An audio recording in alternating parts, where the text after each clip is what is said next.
प्रधानमंत्री मोदी ने विश्व स्वास्थ्य संगठन में सुधार का आह्वान किया। कहा, वैक्सीन और दवाओं तक सबकी समान पहुंच सुनिश्चित करनी होगी।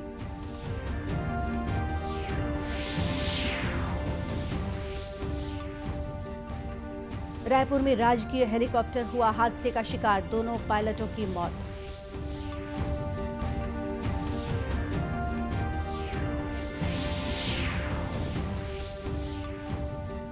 छत्तीसगढ़ में सरकारी कर्मचारियों की पुरानी पेंशन योजना लागू, राजपत्र में प्रकाशित हुई अधिसूचना।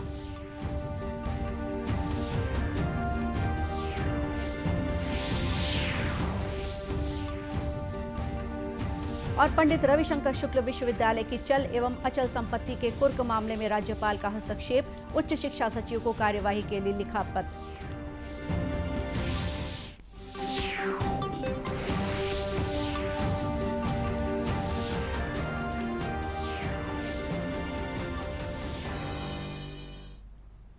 नमस्कार, आप देख रहे हैं दूरदर्शन समाचार। मैं हूं गोपा सान्याल और अब समाचार विस्तार से। प्रधानमंत्री नरेंद्र मोदी ने विश्व स्वास्थ्य संगठन में सुधार का आह्वान किया है। श्री मोदी ने कहा है कि समायोजी वैश्विक स्वास्थ्य सुरक्षा व्यवस्था के लिए विश्व स्वास्थ्य संगठन को और मजबूत बनाए जाने की जरूरत है। श्री मोदी कल शाम दूसरे वैश्विक कोविड वर्चुअल शिखर सम्मेलन को संबोधित कर रहे थे।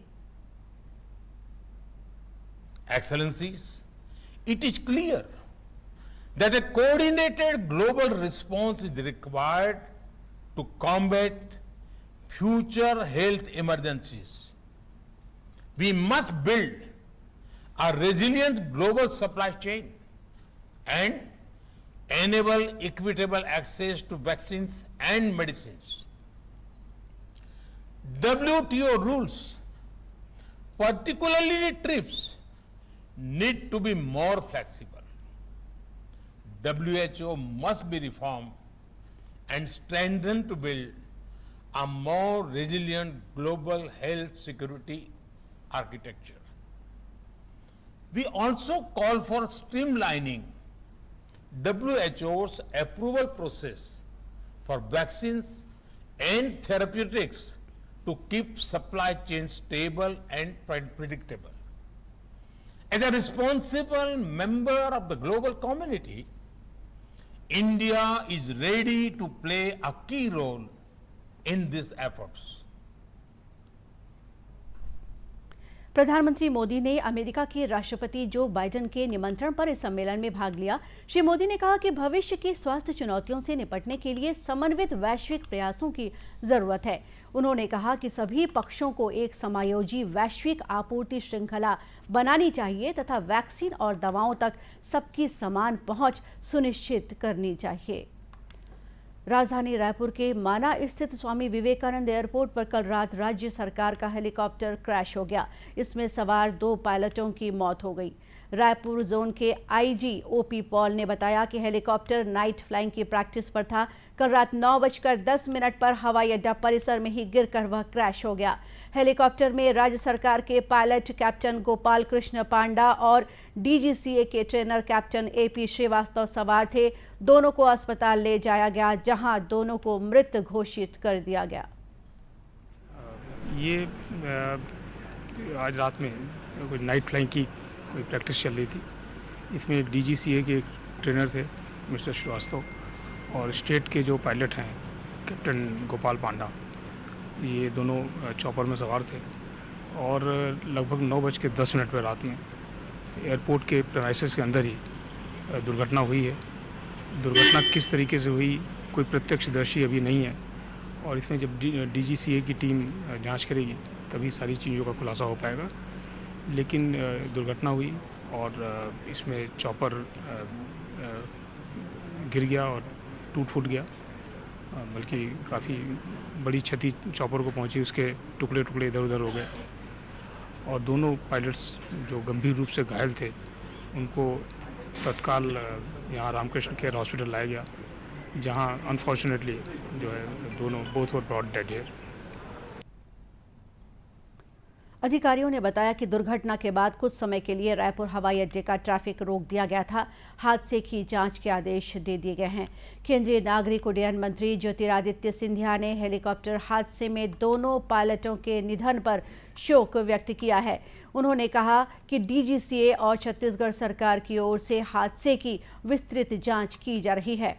छत्तीसगढ़ की राज्यपाल अनुसुईया उइके, मुख्यमंत्री भूपेश बघेल और पूर्व मुख्यमंत्री डॉक्टर रमन सिंह ने भी दुर्घटना पर गहरा दुख व्यक्त किया है और मृतकों के परिजनों के प्रति संवेदना प्रकट की है।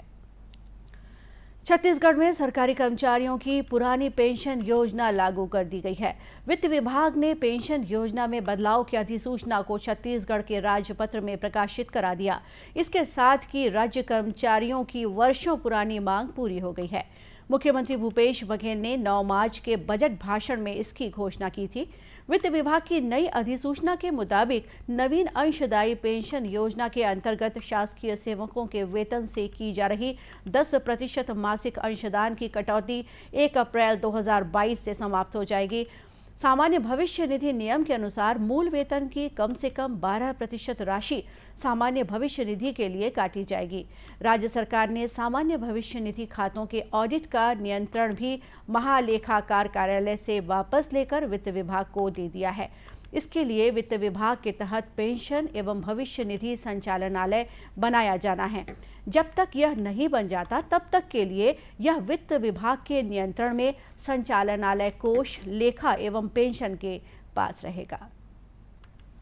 राज्यपाल एवं कुलाधिपति अनुसुईया उइके ने रायपुर के पंडित रविशंकर शुक्ल विश्वविद्यालय की चल एवं अचल संपत्ति को कुर्क किए जाने के मामले में सरकार को विधि अनुसार अविलंब कार्यवाही कराने के निर्देश दिए हैं। राज्यपाल के सचिव अमृत कुमार खलखो ने उच्च शिक्षा विभाग के सचिव को पत्र लिखकर उन्हें राज्यपाल के निर्देशों से अवगत कराया। पिछले दिनों विश्वविद्यालय प्रशासन ने राजभवन को पत्र लिखकर कुर्की की जानकारी दी थी। दरअसल भू अधिकरण के एक मामले में रायपुर के अतिरिक्त जिला न्यायाधीश ने विश्वविद्यालय की चल और अचल संपत्ति कुर्क कर मुआवजा भुगतान के आदेश जारी किए हैं। इस मामले में विश्वविद्यालय के वाहनों को कुर्क कर लिया गया है। छत्तीसगढ़ में कोरोना संक्रमण की दर लगभग स्थिर बनी हुई है। एक दिन पहले प्रदेश के 4 व्यक्तियों में कोरोना संक्रमण की पुष्टि हुई। प्रदेश के 28 में से 15 जिलों में कोरोना का एक भी नया मामला नहीं है। वहीं प्रदेश भर में कोरोना के सक्रिय मरीजों की संख्या 35 रह गई है। इस बीच कल देश भर में कोरोना के 2827 नए मामले सामने आए हैं। वहीं 24 लोगों की कोरोना की वजह से मौत हुई। इसके साथ ही देश भर में कोरोना से हुई मौतों का आंकड़ा 5,24,000 से अधिक हो गई है। कोरोना की रोकथाम में देश भर में टीकाकरण अभियान भी जारी है। केंद्रीय स्वास्थ्य मंत्रालय ने बताया है कि अब तक देश भर में 190 करोड़ 97 लाख से अधिक कोरोना रोधी टीके लगाए जा चुके हैं। छत्तीसगढ़ में नवगठित प्राथमिक कृषि साख सहकारी समितियों के सुदृढ़ीकरण और सुचारू संचालन के लिए 700 गोदाम सह कार्यालय भवन का निर्माण होगा। राज्य सरकार की पहल से इसके लिए नाबार्ड ने रूरल इंफ्रास्ट्रक्चर डेवलपमेंट फंड के अंतर्गत 175 करोड़ रुपए की राशि स्वीकृत की है। इनमें प्रत्येक गोदाम सह कार्यालय भवन के निर्माण के लिए 25 लाख रुपए की राशि स्वीकृत की गई है। वन तथा विधि विधायी मंत्री मोहम्मद अकबर तथा सहकारिता मंत्री डॉक्टर प्रेम साय सिंह टेकाम ने सहकारिता विभाग की समीक्षा बैठक में ये जानकारी दी। बैठक में प्राथमिक कृषि साख सहकारी समितियों के सुदृढ़ीकरण सहित सुचारू संचालन के लिए कई महत्वपूर्ण निर्णय लिए गए। इनमें कर्मचारियों के रिक्त पदों पर भर्ती तथा कार्यालय सह गोदाम के निर्माण पर विशेष जोर दिया गया, जिससे मैदानी स्तर पर किसानों को सोसाइटियों के अंतर्गत संचालित विभिन्न गतिविधियों और धान खरीदी सहित कृषि बीज वितरण, खाद वितरण और राशन वितरण का अधिक से अधिक लाभ मिल सके। इस दौरान भर्ती प्रक्रिया को भी जल्द से जल्द पूर्ण करने के लिए निर्देशित किया गया है। केंद्र सरकार एवं राज्य सरकार के समर्पण नीति से प्रभावित होकर 12 लाख रुपए के 2 इनामी नक्सलियों ने राजनांदगांव जिले से सटे महाराष्ट्र के गढ़चिरौली पुलिस के समक्ष आत्मसमर्पण किया है। दोनों आत्मसमर्पित नक्सली पति पत्नी हैं। गढ़चिरौली पुलिस अधीक्षक अंकित गोयल ने बताया कि आत्मसमर्पित नक्सली विकास पद्दा मूलतः छत्तीसगढ़ के नारायणपुर जिले के बकूर गांव का रहने वाला है। वहीं महिला नक्सली राजे उसेंडी गढ़चिरौली की रहने वाली हैं। दोनों नक्सली लंबे समय से नक्सल संगठन से जुड़े हुए थे। गुन्हे दाखिल हैं। दोनों के ऊपर राज्य शासन ने मिलाकर करीब 12 लाख की बख्शिश जाहिर की है।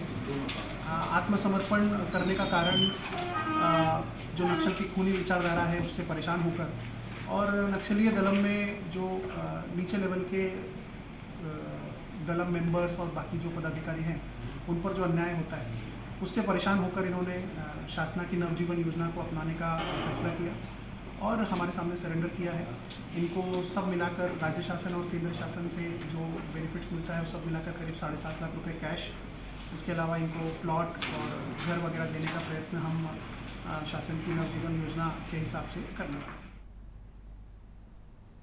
पुलिस अधीक्षक अंकित गोयल ने इन दोनों नक्सलियों को समाज की मुख्य धारा में जोड़ने पर 7.5 लाख रुपए प्रोत्साहन राशि भेंट की है। उन्होंने समाज से भटके लोगों को वापस समाज की मुख्य धारा में शामिल होकर शांतिपूर्ण जीवन बिताने के लिए आत्मसमर्पण करने का आह्वान भी किया है। दर्शकों, आज़ादी के लिए भारत का शानदार संघर्ष आधुनिक विश्व के महानतम संघर्षों में से एक है। दूरदर्शन समाचार इतिहास की धारा बदलने वालों की झलक रोजाना आपके लिए लेकर आ रहा है।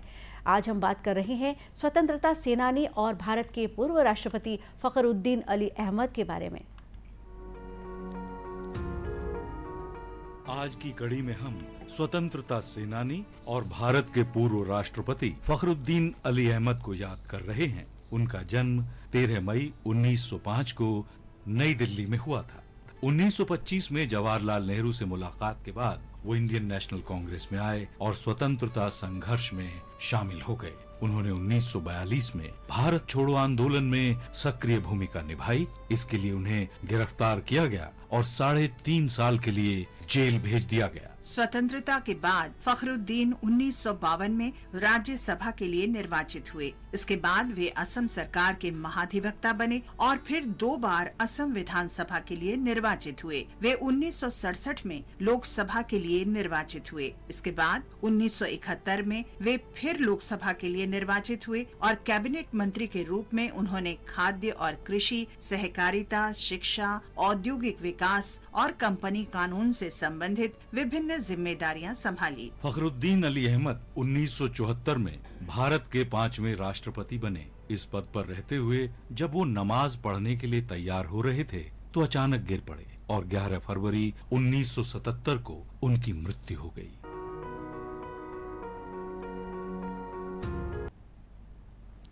दूरदर्शन केंद्र रायपुर से प्रसारित होने वाले प्रादेशिक समाचार को आप YouTube पर भी देख सकते हैं।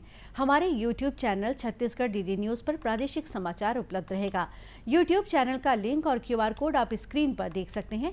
अपने एंड्रॉइड फ़ोन से QR कोड स्कैन कर आप छत्तीसगढ़ डीडी न्यूज़ लिंक पर जा सकते हैं। इसके अलावा छत्तीसगढ़ डीडी न्यूज़ फेसबुक और ट्विटर पर भी उपलब्ध है। अंत में मुख्य समाचार एक बार फिर।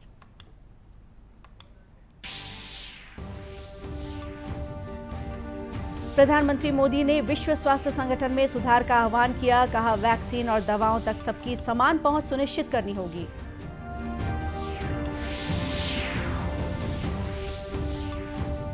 रायपुर में राजकीय हेलीकॉप्टर हुआ हादसे का शिकार, दोनों पायलटों की मौत।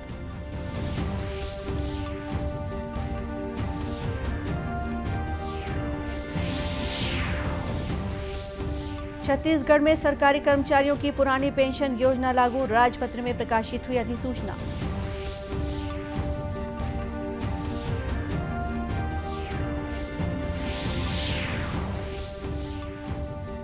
और पंडित रविशंकर शुक्ल विश्वविद्यालय की चल एवं अचल संपत्ति के कुर्क मामले में राज्यपाल का हस्तक्षेप, उच्च शिक्षा सचिव को कार्यवाही के लिए लिखा पत्र।